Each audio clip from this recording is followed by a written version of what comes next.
Hey everybody, welcome back around to the blog and grill. I am your host Doug here with your video blog for April 3rd, 2015. I have a great blog planned for you today as we are going to go inside the Final Four matchups. We're also going to take a look at some other big time college basketball news. One coach is on the move, another could be headed to the NBA, and a big time player from Syracuse heads to the NBA early. We'll also do your Major League Baseball preview for the American League, and we'll also head to Yankee camp with your New York sports update.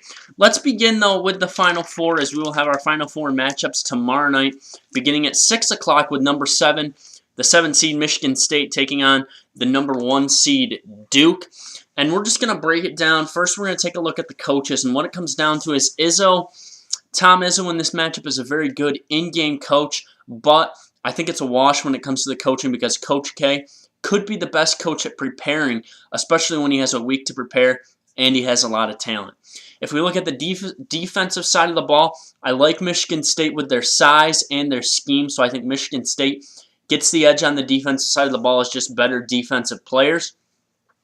Now once we get to the offensive side, we're going to look at the backcourt and the frontcourt. And for the backcourt, I think Duke really has the better backcourt with Jones and Cook at the guard positions. Tyus Jones, very good young point guard. Quinn Cook now is a senior, and he is a very experienced guard, so I like his experience and his playmaking ability. And then when you get to the frontcourt, all it comes down to is that Duke has the best offensive player in the country in Jahlil Okafor at that forward position. Also with Justice Winslow down there. They just have a lot of guys that can make plays for this team. And when we look at the X Factor, it's an X Factor for Michigan State because it's Brandon Dawson. Because Brandon Dawson, we've seen him in this tournament, he has the capability to take over games on both ends of the floor. If he can do that, he can keep Michigan State in this game. But what I think it's going to come down to is I think Duke has too many shot makers with Cook and Jones and Okafor and Winslow and Jones, the other Jones as well. So I think they just have too many shot makers. I will take Duke to win this game 75-68.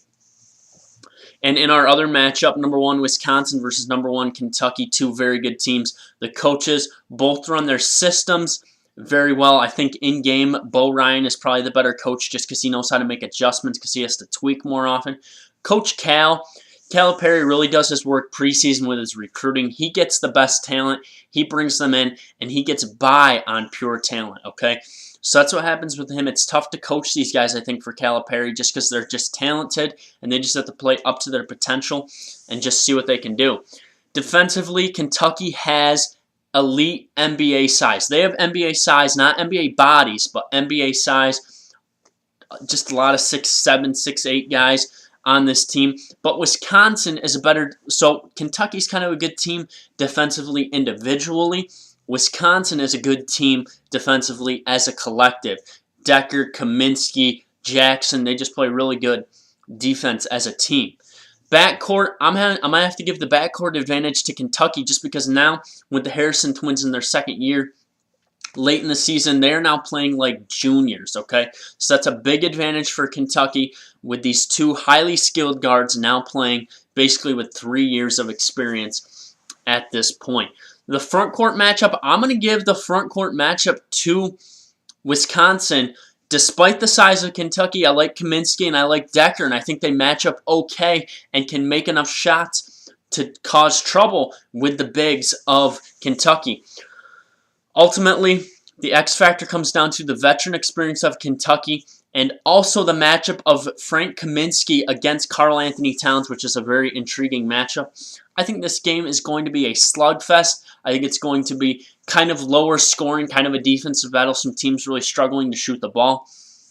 But what I think it's going to come down to is a classic, and I'm going to give the advantage to Kentucky winning this game 64-60. So it'll set up a Kentucky-Duke final, and that is going to be a great final, which we will talk about on Monday. All right, other college basketball news. Shaka Smart is now on his way to Texas. I think this was an inevitable move. 26 games. He's won at least 26 games in 6 seasons. He is the second winningest coach in his first 6 seasons in D1. I think it's a good move for Shaka.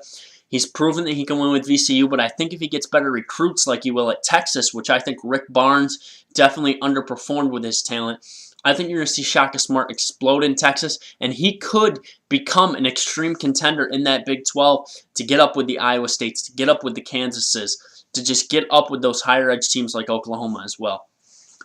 News out of Florida says Billy Donovan eyes the NBA again. I'm just going to say right now, I don't see this happening. Billy Donovan talks about the NBA a lot. I don't even know how good of a coach this guy necessarily is. He's really struggled to recruit Florida. Yes, it's a tougher school to recruit for basketball, but you should still be able to get players. Really poor season this year with some good talent, so we'll see what happens with Billy Donovan, but I bet he sticks right in. He stays right in Gainesville. Syracuse forward Chris McCullough, who went out with an ACL injury, announces he will be going to the NBA. He averaged 9 points and 7 rebounds in action for the Syracuse Orange this year. He was a top 10 pick at the beginning of the year. He is now the 43rd prospect on Chad Ford's big board. I'm kind of surprised he left, but maybe with some of the sanctions, I'm not surprised. Maybe Syracuse kind of convinced him to go. That frees up another scholarship. So next year, Syracuse will have 10 scholarships, and the year after that, they will have 8. So the 2016-2017 season, they now have 10. The season after that, they will have 8. That's a look at your college basketball news. Now let's do a little MLB preview with your American League. And I'm just going to give you my division winners and my wild cards. I think in the American League East, I think Boston is going to get back to the top. I like what Boston did in the offseason, bringing in Pablo Sandoval, bringing in Hanley Ramirez, bringing in some good pitching. I think Boston is poised to make another run at the American League East crown. Probably going to have to make some moves, maybe to get one more pitcher, but they have guys they can trade. Mookie Betts, Xander Bogaerts, Jackie Bradley Jr. One of these guys could be on the move to bring in a Cole Hamels type pitcher. In the Central, Detroit, just too good of an offense with Victor Martinez, Jose Iglesias, Miguel Cabrera, Yoenis Cespedes. This team is loaded. They're poised to make a run, and Detroit is going to be my winner in the Central. Out West, this is going to surprise you. I like the Seattle Mariners. I like their bullpen, Fernando Rodney. I like Robbie Cano, Felix Hernandez. This team is just loaded. They played really well last year. I think this year they'll be even better. I'll take Seattle to win the West. And then my wildcard teams are going to be Los Angeles and Baltimore. So how I think this will stack up is I think Detroit will be the 1. I think Boston will be the 2. Seattle will be the 3. And then I'll take Los Angeles as the 4 and Baltimore as the 5. All right, time for your New York sports update. As we head to Yankees camp as they are finishing up their roster moves. Adam Warren will be the 5th starter for the Yankees. Really the only decision left up in the air is who will be the backup catcher, if it will be John Ryan Murphy or Austin Romine. We'll see what Joe Girardi decides with that. They will head home to take on the Jays on Monday, opening day Monday, with Masahiro Tanaka on the mound. This is a look at your New York schedule. Right now, Yankees today are at home against the Nats at 1:05. Mets taking on the Rangers at 8 tonight. And in the NBA, Knicks are at the Wizards, and the Nets continue to make a playoff run as they will be on the road or at home at the Barclays Center taking on the Toronto Raptors. That game will tip right around 7:30. I'll be back on Monday with another blog for you as I will pick my World Series for you. That'll be a lot of fun. We'll also talk some more college hoops. We'll get you ready for the title game, and we will talk more Major League Baseball as well. So thanks for tuning in to the Blog and Grill. You can follow me on Twitter at YankeeBaller415.